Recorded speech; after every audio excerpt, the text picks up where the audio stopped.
Mandukya Karika, Pranam Mantra. Om Bhadram Karnebi Shinuyam Deva Bhadram Pashe Makshabhirya Jatra Sthirairangaye Stushtuvagung Sastanuvi Vishema Deva Hitan Yadayuh Swasti na Indro Vriddhashava Swasti na Pusha Vishwaveda Swasti Nastakshyo Varishthanemi Swasti no Brihaspati'r Dadhatu Om Shanti Shanti Shanti Hari Om. So, Mandukya Karika, and we are nearing the second half of the last chapter, and I feel good. And finally, we are able to move towards completion. You might have noted the title today is Alât Shanti. Now, Alât itself is a special word which we need to understand. This cannot be translated correctly in English. Some kind of firebrand. Think of a lighted flame. Think of a stick on which you tie a piece of cloth and have some oil. Light it. Now, make it move in darkness. Make it move very fast, very fast. Now, if you make it move in a straight line, anyone watching from a distance, particularly kids, will think that there's a straight line of fire. If it's taking a zigzag path, a crooked path, then people will think that the path of that fire line is zigzagged. If it's moving in a circle, you'll think that there's a circle of fire. Now, when we were kids, we used to do it, and elders used to scold us. If you take a burning stick and move it very fast, there's a particular speed at which our eyes can catch as a picture. And this principle is used by movie making, and those of you all know that essentially movies are just still pictures. And when they are rotated at a particular speed, something like 12 frames per second, I'm not very sure, maybe 20 frames per second, it gives you the feeling as if it's a movie. And it's extremely painful for a kid to learn that what you see as a movie is actually just collection of still pictures moving at a particular speed. During the time of Gaudapada, they didn't have this concept of still pictures and moving pictures. So he used the example of Alat, firebrand, fire stick. Now, if you move fire stick very fast, quite fast, anyone watching from a distance will feel that there is a circle of fire. Similarly, moving in a straight line, the fire of straight line, zigzag, same. But what is there? Nothing, just a small ball of fire. It's a small ball of fire, it moves, and it creates an impression of a straight line, of a zigzag line, crooked line, or maybe a circle.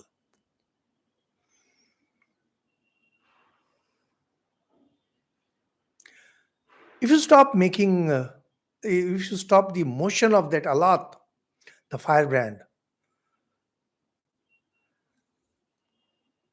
you've been moving it very fast. Suddenly you stop.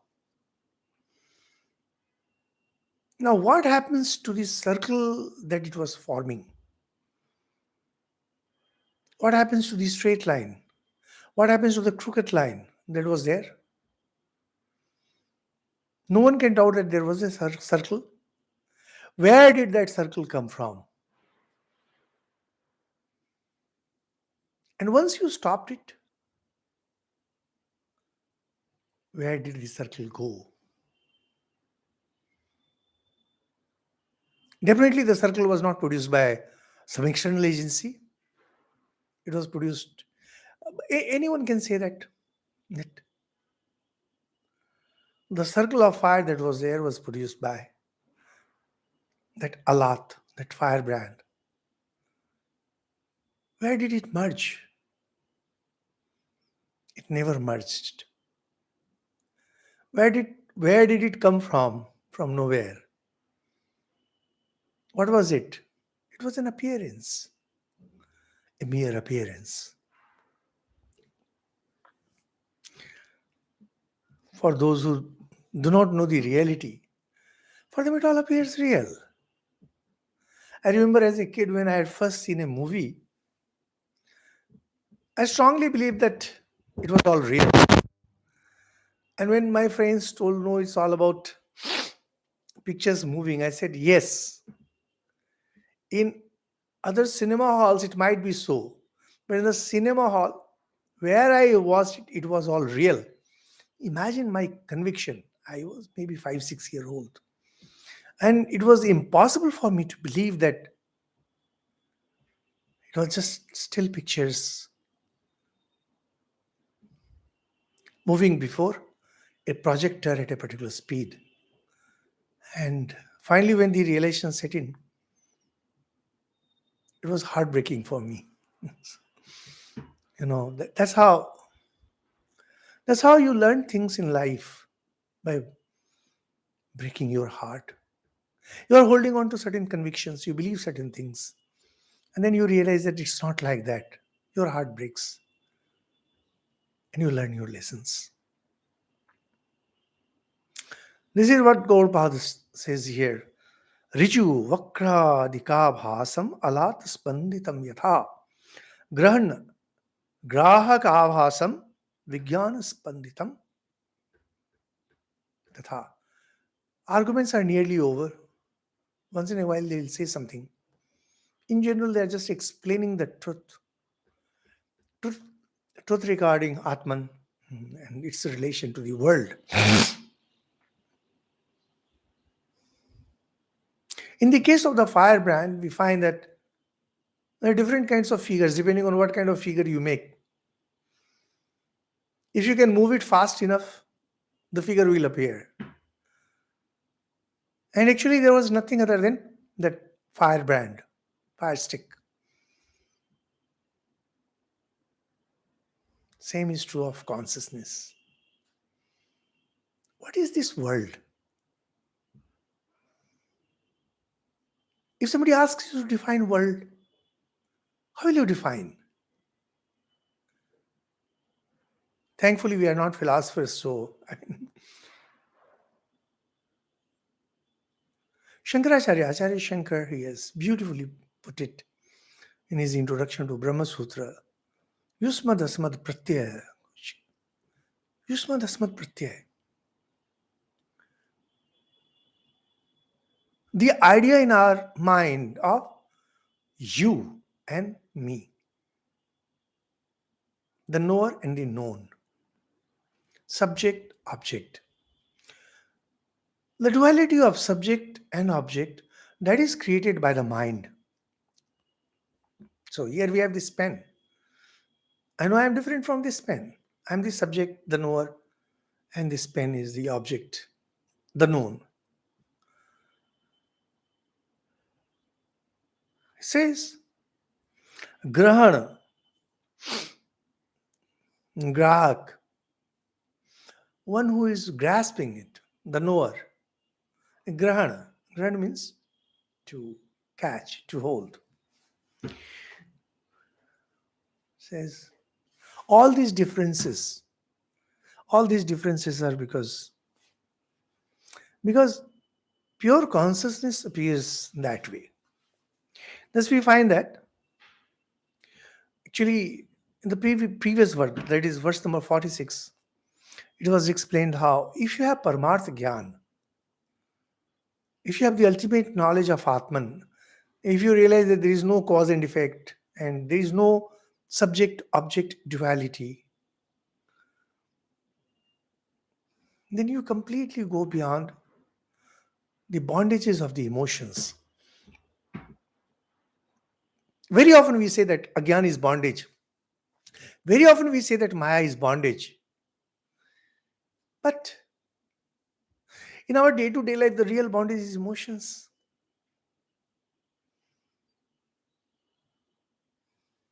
When a person is hurt physically, supposing somebody stabs a knife, the pain that's born of that wound, it floods your mind so powerfully that your mind gets clouded, your brain gets clouded. You can't judge properly.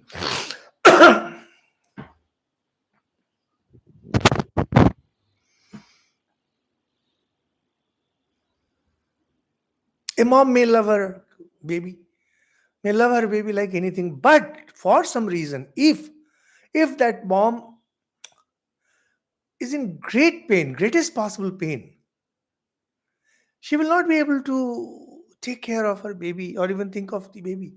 In fact, this is a proven thing that in moments of greatest of emotions, first thing that you think of is yourself. It's only the second preference, only during the second preference that you think of somebody else. Now, who comes at number two is your love. Number one is always reserved for you yourself. I is always the first. See, we normally say that mom, no love like moms, but no. Even for the mom, number one is she herself. The number two that counts. The number two that counts. And that's why when we are stressed, particularly when we are in extreme pain, because extreme pain is such a thing that it clouds your mind completely.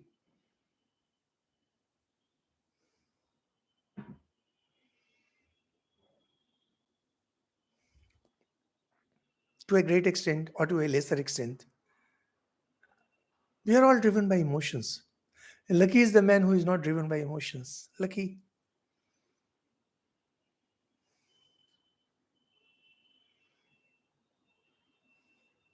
Swamiji at one place says that whenever there is a conflict between head and heart, follow your heart. I just don't agree with him because we all always follow our heart.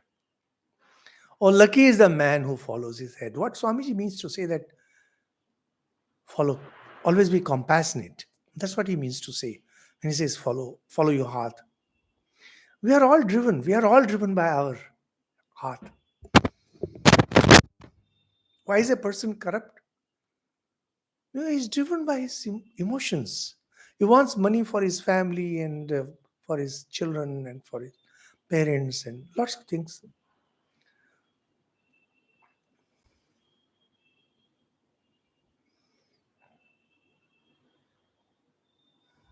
You ask a criminal, hardened criminal, why he took to the path of crime.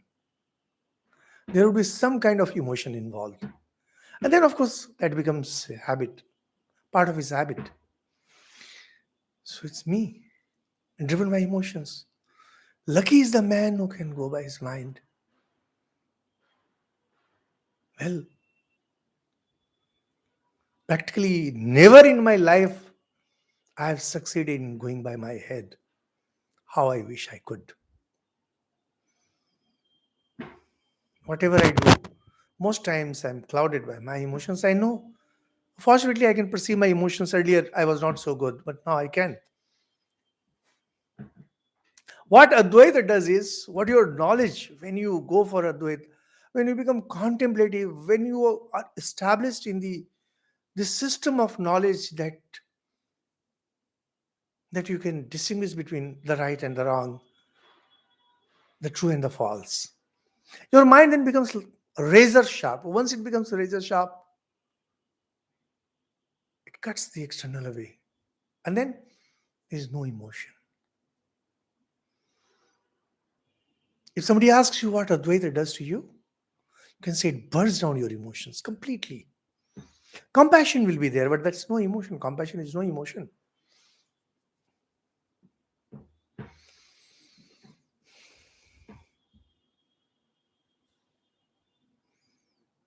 You're traveling by car, or you're just walking down the road. There is somebody, some impoverished person, some poor person, and he or she asks for money, and you give some money. There's no emotion involved in it. It's compassion. Compassion doesn't bind you. Passion binds you. Those of you who might have read Param, there is this sentence. Pa- Passion binds you. Compassion liberates you.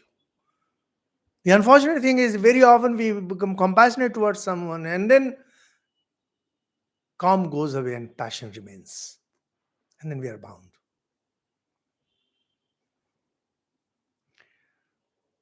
But once you are established there, all your delusions melt away. They just fade away. Once delusions go away, then how can you have sorrow? I think that you are different from me. I know it for sure that you are different from me. And that's the reason why I have love towards you. That's why I have anger towards you. And that's why I have jealousy towards you. But if these emotions are gone completely, the emotions cannot go away. Very often people say, well, how to do this, how to do that. Well, that's the best way to fool others. Emotions are extremely good thing. And that's why in Bhakti literature, they try to make use of emotions because they know that you cannot overcome it. However, if you get that knowledge, supreme knowledge, and you realize that Atman alone exists, then of course there cannot be any emotion because there is no two. Excuse me.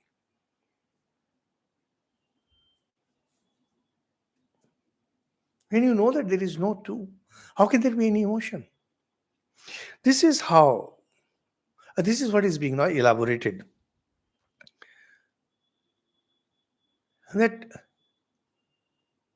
even if you just apply very basic understanding on this world, maybe not on those whom you love passionately and intensely,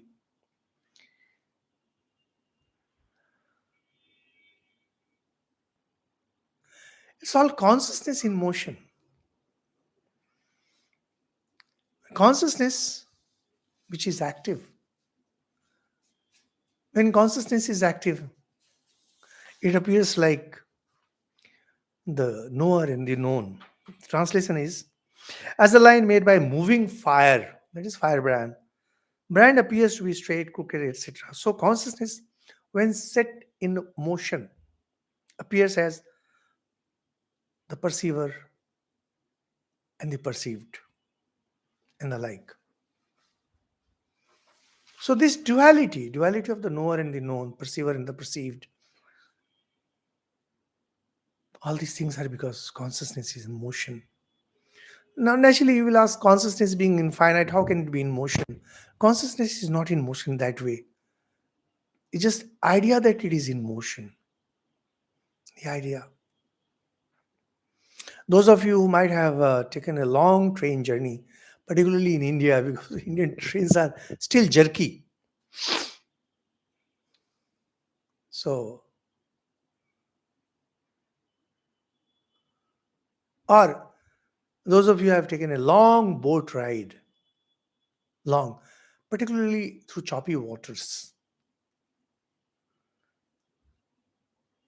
Once you are out of it, even then you feel as if your body is in motion. Your body is in motion.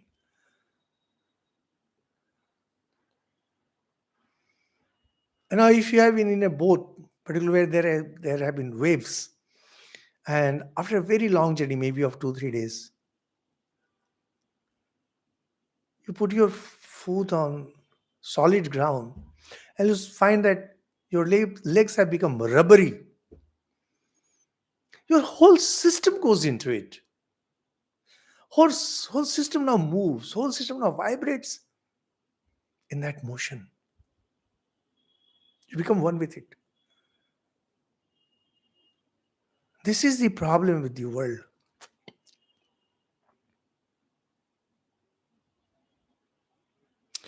That pure consciousness which has the power to think, it thinks. It thinks.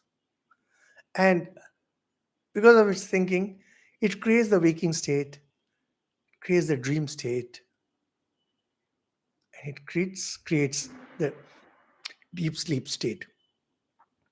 Those of you who do not want to agree, please listen to our talks from number one, and you'll find how logically Gaudapada has placed all this thing.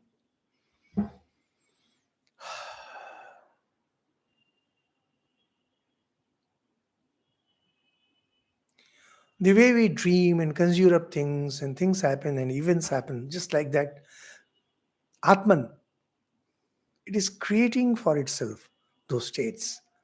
Now, when those states are being created, we call it consciousness in motion to make the ideas clear. Sri Ramakrishna is a very beautiful example. Snake and its motion. Usually, when a snake moves, snake doesn't move in a straight line; it moves in a zigzag way. Now, whether the snake is sitting quietly or the snake is moving is a snake, same snake. Whether the consciousness is in motion or consciousness is quiet, it's all the same consciousness. Consciousness in motion, whatever you understand by this is the world.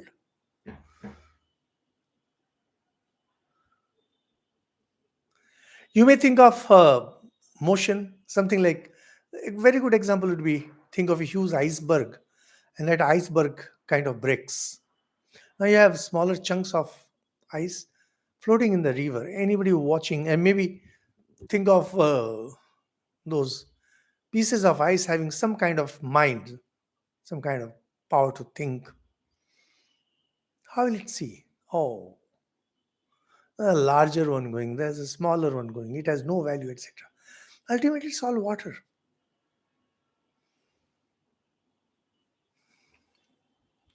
And actually, those of you who have good understanding, you like to contest it on this and that ground. But remember, the sphere of consciousness, the ideal of consciousness, has no match in this world. So, whenever these examples are taken, it's just to give you an idea. Nothing is being proved with these examples. Something has been proven. To give us some idea of what exactly it is, examples are being taken. Then says that whatever you see, the duality of subject and object, actually it's only consciousness. That same consciousness has become the subject, and that consciousness has become the object.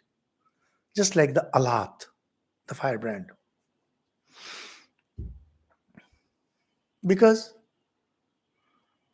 earlier it was shown how it is aja, unborn, and and how it is motionless.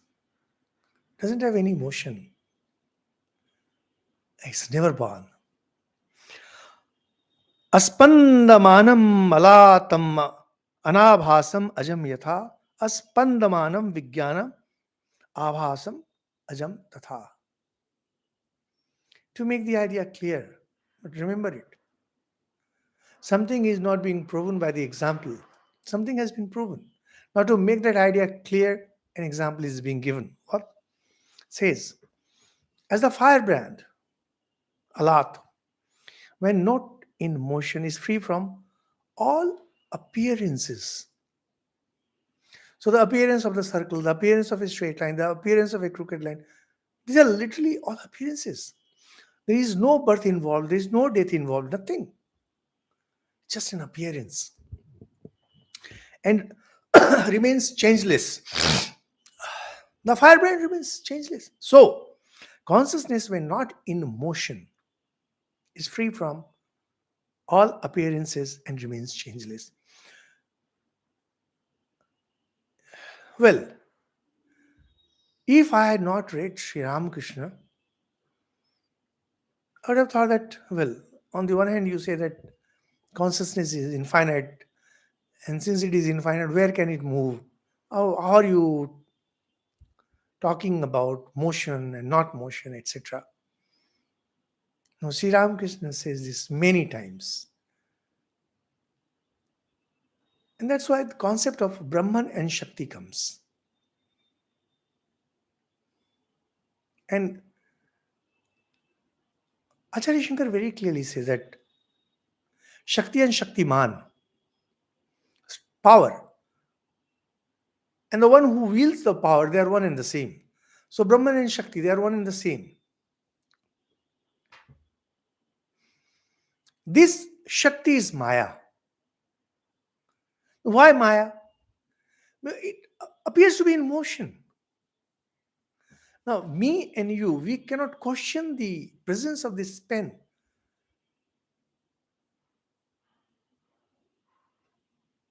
No one can question this.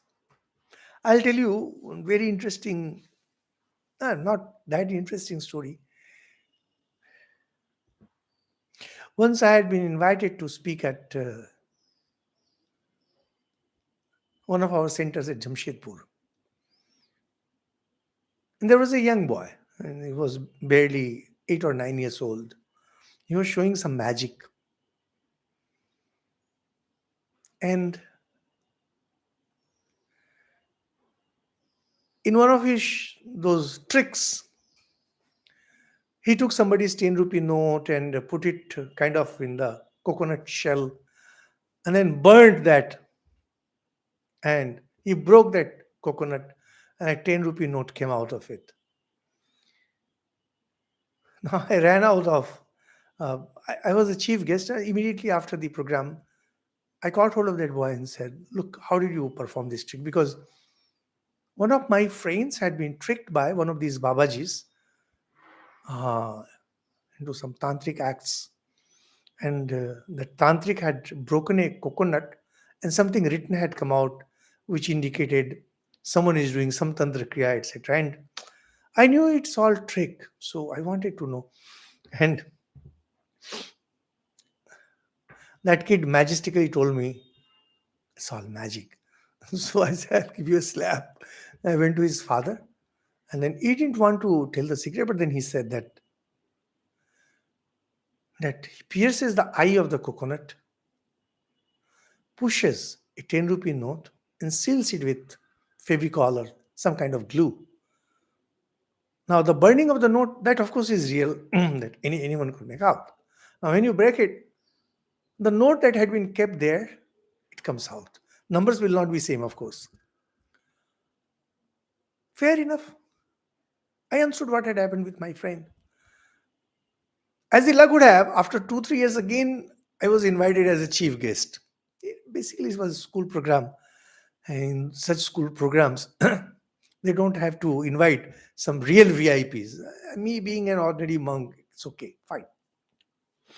Now, this boy was again showing the magical tricks. Before he could come up with that coconut thing, I knew what's happening. It happened decades ago. It left a very deep impression on my mind. This is Maya.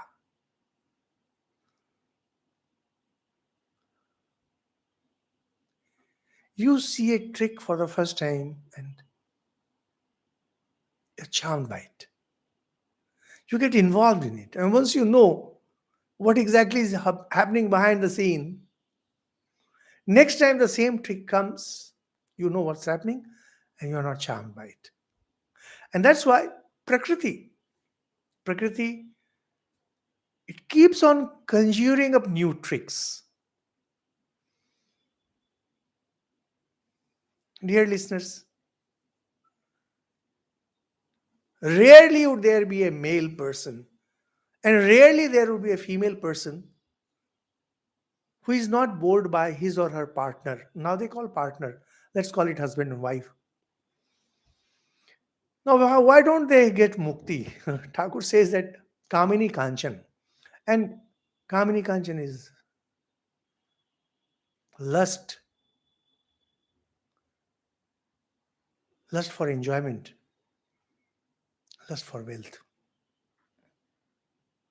Now, an old person, an old person whose senses, whose organs have become practically inactive, is beyond any kind of enjoyment. So why doesn't he get mukti? Why can't he take his mind deeply to God? For the obvious reason that when we say we are bored by that person. As far as the impersonal aspect of that thing is concerned, it is still there. Rasa.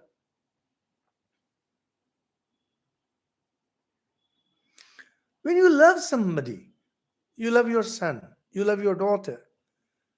Daughter is just an object.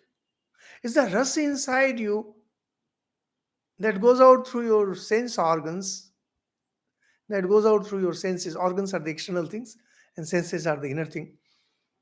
Your rasa goes out and licks the loved object. And actually, literally, it's true. Those of you might have seen an animal giving birth to its babies, like a dog or a cow. It licks its newborn dry.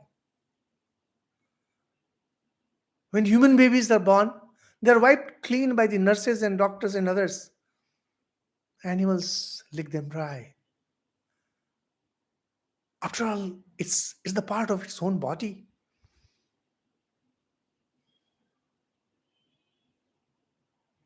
When you love someone, when you love your husband, when you love your wife, when you love your friend, when you love your parents, it's not the person. Person is just the object. It's the rasa from inside that goes outside and licks. And that is why we don't get mukti, because one who is sick, one who is old, he may not be in a position to take out his rasa on certain because the organ anymore. But the tanker of the rasa, the juice, is full. It's just waiting to get a new body. Whenever a person says that, here, see, is sick of all this. How can you be sick? You're sick of a person. You're sick of that object. Let that object go away and a more suitable object come. The licking game will begin. This is what Prakriti does. It goes on conjuring up new objects. And that's how it goes on. It just doesn't end.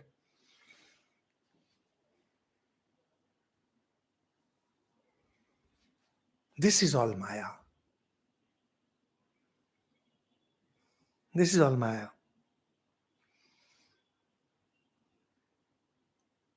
Like pure consciousness, Brahman, it alone exists, but it just imagines.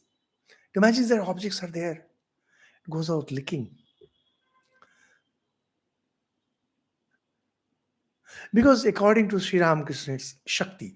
Now, those of you who are truly interested in understanding Indian scriptures, Hindu scriptures, the Upanishads, you need to understand that how the one becomes many, how the single becomes plural, there is no answer to it. The appearance of the many, the appearance of the plurality, this is something about which we have no idea. And that's why we use the expression Maya. Maya always means those who are under its sway, they believe it to be fully true, like the magic that I was mentioning. When you are under its sway, you enjoy the magic so wonderful. And those who are the thinking lot, the philosophers, they keep on puzzling over it. Is it there? Is it not there? And that's why so many philosophies and so many philosophers, they are explaining Shakti and Brahman and this and that and Maya and this, and they go on explaining. But one who has realized the truth, one who knows that Atman alone exists, for him there is no Maya. Same Maya appears as three different things: as real, as a puzzle, as unreal, inscrutable. There's no way that you can understand Maya. If it's a pen for me, pen for you, etc. A newborn baby may not understand that. In general, I'm talking. Maya, if you are a way, you think that the objects that are before me, they are all real. Essentially meaning Maya is real. Those who have a thinking mind, they puzzle over it. And those who have realized, there is no Maya. They say it's all Atman, it's all Brahman. This is being said in verse number 48.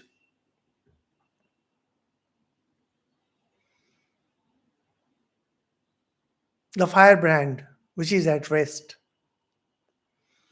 says verse number 48, when not in motion, is free from all appearances.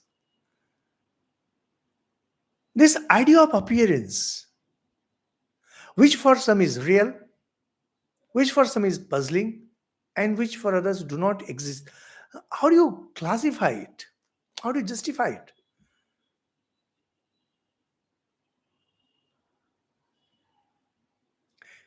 Anyone who has seen his sapling coming out of his seed, whether he be a physicist, a chemist, a philosopher, a poet, for all of them it's a fact. No one will question that.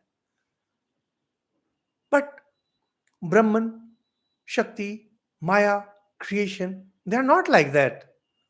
Those who know the truth, they know that there is no motion, no creation. For those who are under its sway, for them they will say that because there is a motion. Now, how do you justify this motion? Sometimes it's called Maya, sometimes Shakti, sometimes God's will, etc. etc. So, when a particular scripture is using a word, never contest it. Never contest it. So, Mandukya Karika and Sri Ramakrishna, they are not at odds. Similarly, Mandukya Karika and what has been said in, say, Gita and explained by Shankaracharya, they are not at odds. We have a scholarly monk, he's trying to show Vigyan about Sri Ramakrishna and difference between Sri Ramakrishna and Swami Vivekananda. God knows. Simply shows he understands nothing. Simply doesn't understand. Because, no, they are not at odds.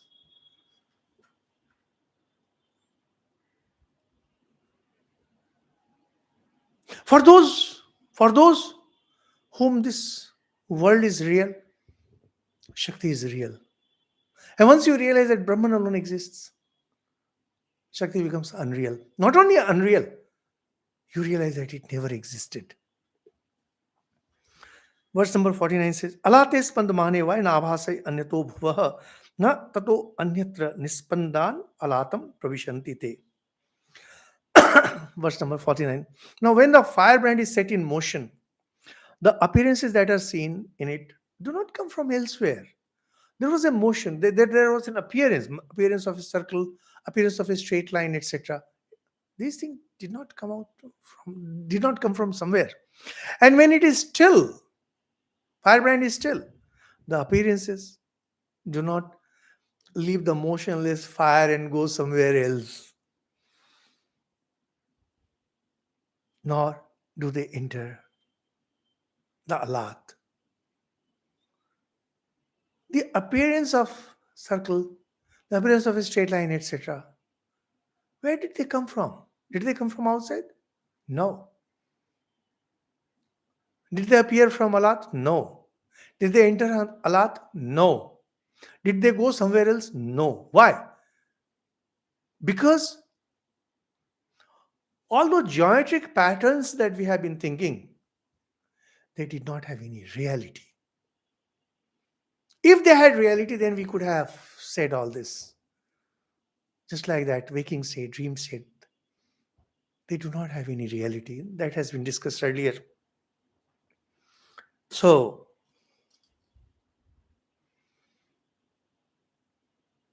thing is, we get enamored by motion. Unfortunately, that motion is not real. It's not for true.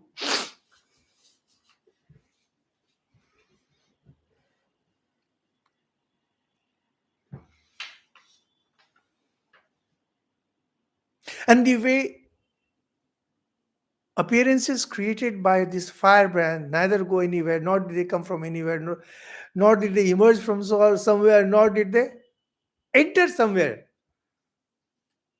Exactly like that. Na nirgata alatatte drabyatva abhava yogata vigyanepi tatheva syur avhasasya vishesatah. As far as this external world is concerned, the dream world is concerned, sleep world is concerned, these are not objects. These are all appearances.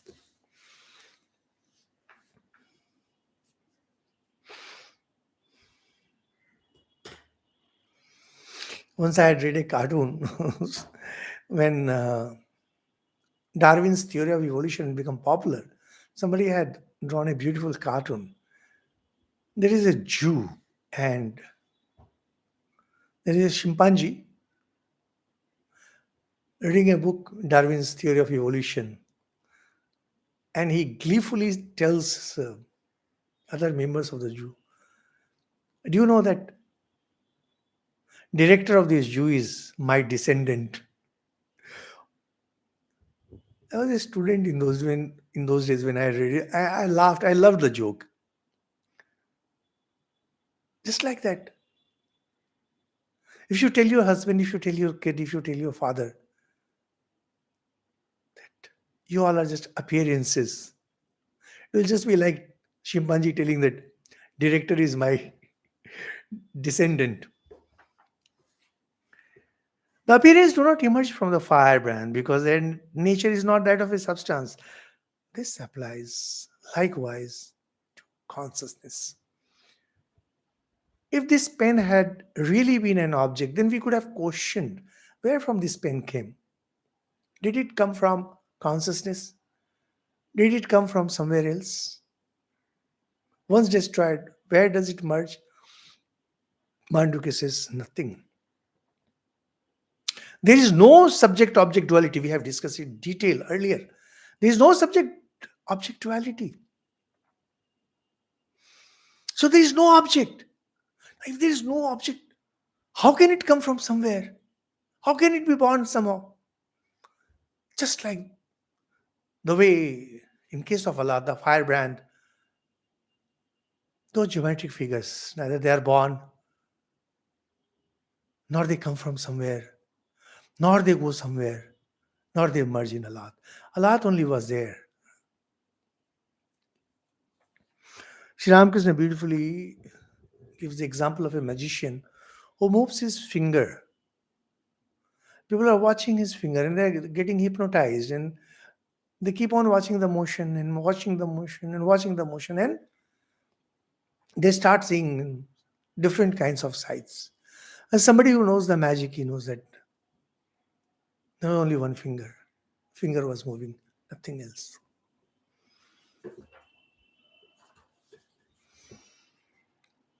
Since the objects do not have any reality,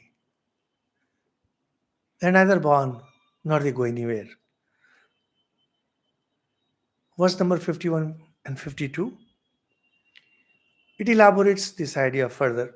Vigyane spandamane ve na bhasa anyato bhuva na tato anyatra nispandat na vigyanam vishantite na nirgataste vigyanat drabyatva abhava yogatah karya karanata abhavat yato achintya sadaivate. The term used is drabya and anyatha. Essentially, it means objects and rather substance and other substance. Translated, these two means when consciousness is associated with the idea of activity. So actually, there is no activity. It's just the idea of activity that gets associated. As in the waking and dream state, consciousness is associated with the idea of motion, and we are attaching that idea of motion. It appears, the appearance that seem to arise do not come from anywhere else. So this is just an appearance. Waking state is just an appearance. Dream state is just an appearance. It doesn't come from anywhere. It doesn't merge anywhere. It doesn't go anywhere. It's just appearance. Waking state. It's just an appearance. Oh, frightening. It's no wonder people don't read Advaita. You can go on talking about big words like Brahmasmi and all those things, but no. And living up to it, Sri Ramakrishna had beautifully said, for a true Vedantin, for a true Advaitin, you cut your hand, blood oozes out, and you say, no, I'm not hurt. Because you're pure Atman. No one is hurt. Not even your finger is hurt. Nothing. When consciousness is non-active, as in deep sleep, the appearance do not leave the non-active consciousness and go elsewhere. So where did the waking state go? Where did the dream state go when you were deep asleep? Nowhere. Neither it came out nor did it go somewhere. The appearance do not emerge from consciousness, for their nature is not that of a substance. The appearance of the waking state and the dream state, these are mere appearances. They are not substance. They are incomprehensible because they are not subject to the relation of cause and effect. This is a very serious problem. We have been discussing cause and effect. Initially, we had one talk where there is no cause, there is no effect. You might have thought that it's just one of those philosophical outcomes. No, it plays a very important role, because if cause and effect are true, then waking state becomes true. Worse, science becomes true. Physics becomes true. So the popular statement, science and religion, can they ever shake hands? No way. Definitely not with Advaita Vedanta. Because the ultimate essence of Advaita Vedanta is in Mandukya Karika. And Mandukya Karika says there is no cause and hence there is no effect.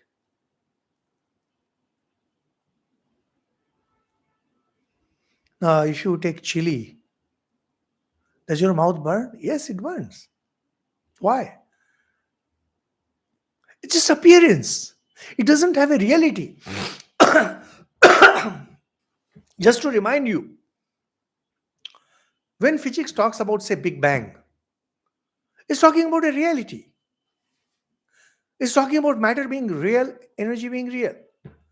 Even our Sankhya philosophy and Yoga philosophy, when they talk about Purus and Prakriti, they're talking about Purus being true and real, Prakriti being true and real. If Prakriti is true and real, then matter and energy are true and real. And it has been shown how Sankhya and Yoga cannot be correct.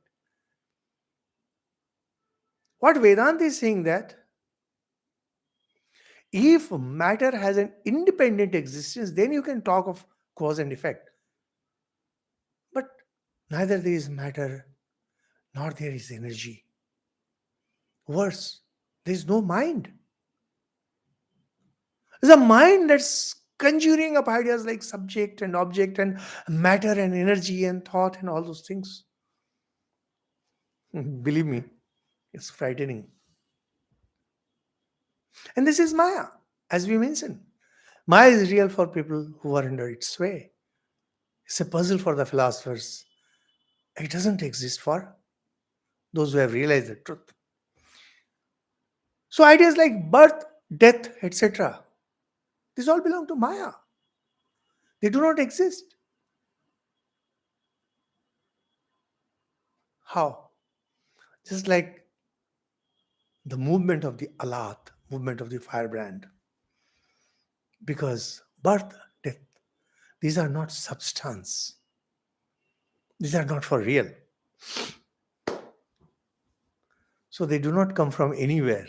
And definitely they do not come from consciousness.